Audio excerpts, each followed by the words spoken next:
All right, sports fans, how's everybody out there doing?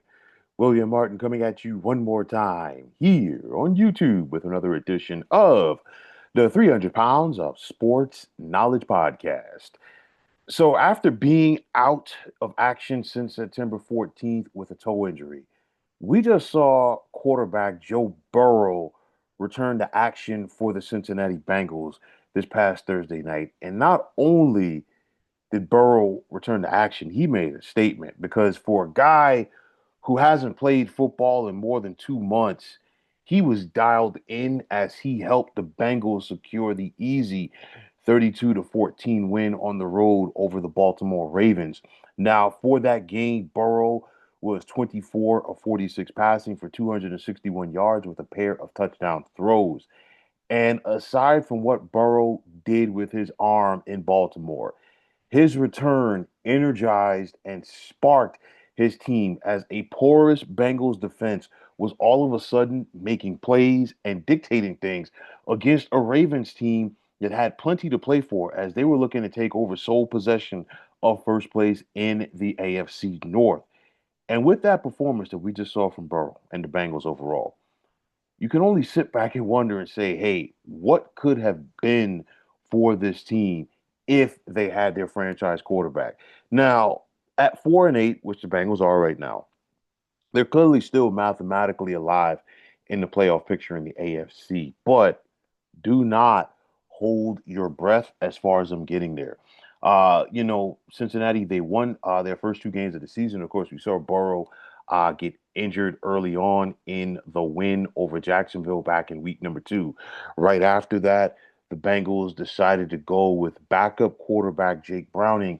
And after Cincinnati lost three games in a row, um, they made the decision, you know what, we're going to trade for veteran quarterback Joe Flacco, whom they got for the Browns.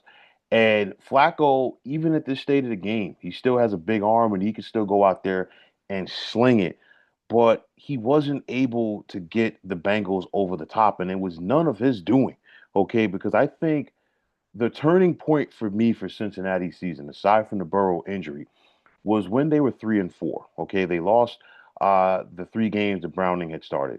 They lost Flacco's first start, which was a game against Green Bay. They came back and upset Pittsburgh at home to go to 3-4. But you've got to take care of your business at home against the previously winless Jets, which they didn't. And then they came back. None really came back in the game against Chicago, only for them to find a way to lose it at the end. So I think those are two back-breaking losses right there in the middle of the season for Cincinnati. And if you win those games, of course, the whole coulda, woulda, shoulda thing. But nonetheless, if you do win those games, we're probably talking about the Bengals a lot differently right now because 6-6 is a lot different than 4-8 at this state of the game. But nonetheless, I think with this, what we saw from Burrow on Thursday night, it's one of those where, like I said, they're mathematically still alive, but they're probably going to have to go out there and play spoiler coming down the stretch, and they're going to have some opportunities. But I'm looking at it like this: I think Cincinnati's going to make some noise coming down the stretch because when Joe Burrow is on the field and when Joe Burrow is healthy, we're talking about one of the better players in the National Football League, period. But it's just a matter of Cincinnati needing to keep number nine healthy for an entire season. He started 10 games for the Bengals in 23 before he went out with the wrist injury. Of course, his rookie year, we saw him blow out his knee. But you figure a healthy Joe Burrow in 2021 had the Bengals in the Super Bowl, and they were a couple of plays away from winning it. And then in 2022, a healthy Joe Burrow had the Bengals on the cusp of getting back to the Super Bowl as they fell to the Chiefs in the AFC Championship game. There's a lot of different things that the Cincinnati Bengals have to do, and they've got to figure out going forward. A, this offensive line. B, their defense, because their defense has been porous. You have one of the better quarterbacks in the game. You have arguably one of the better wide receiver combos with Jamar Chase and T. Higgins. And then, of course, Jamar Chase, I mean, when he's dialed in, especially when he has his guy back now at quarterback, we're talking about one of the best in the game. There's no ifs, ands, or buts about it. This is more than likely going to be the third consecutive year where we see the Bengals miss the postseason. Each of the last 2 years, they went 9-8.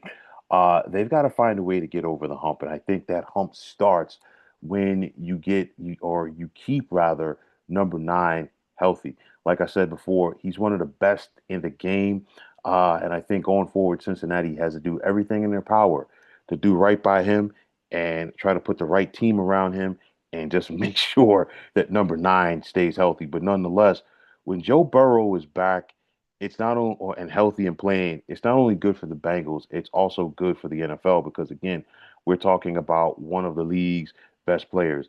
He he can sling the football. We know that. He has a certain swagger about him at the quarterback position.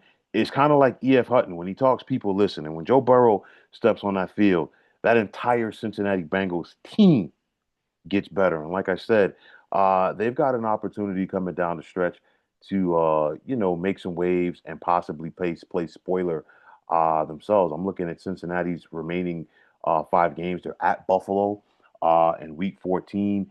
They're home for Baltimore, and of course, the Ravens are going to try to avenge what we just saw this past Thursday night. They're at Miami, and then they're home for Arizona as well as Cleveland. So anything can happen, but nonetheless, I like the Bengals are just fighting an uphill battle for the hole that they dug themselves in. But again, we just saw in a very quick period of time what could have been for this team if number nine had been healthy all season long. But folks, that is going to wrap it up. And as always, I want to take this time out to thank each and every one of you for checking out the 300 Pounds of Sports Knowledge podcast here on YouTube. And as always, if you like what you heard and saw in this podcast, you know what to do. Just hit that like button as well as subscribing to this channel. And like I always say, it's greatly appreciated. Also, if you are on the X, formerly known as Twitter, you can check me out anytime at 300 Pounds of Sports. And like I always say, if you give me that follow, it will be my pleasure to do the same in return. And that also goes for Instagram, where you can check me out at 300 Pounds of Sports Knowledge. Also, if you are on Facebook, definitely check out the Sports Depot 365. And as far as I'm concerned, one of the better sports groups going on social media. But until next time, fine folks, my name is William Martin, and I am signing off. And I'm saying take care. And thanks again for checking out the 300 Pounds of Sports Knowledge podcast here on YouTube. Be well, everybody.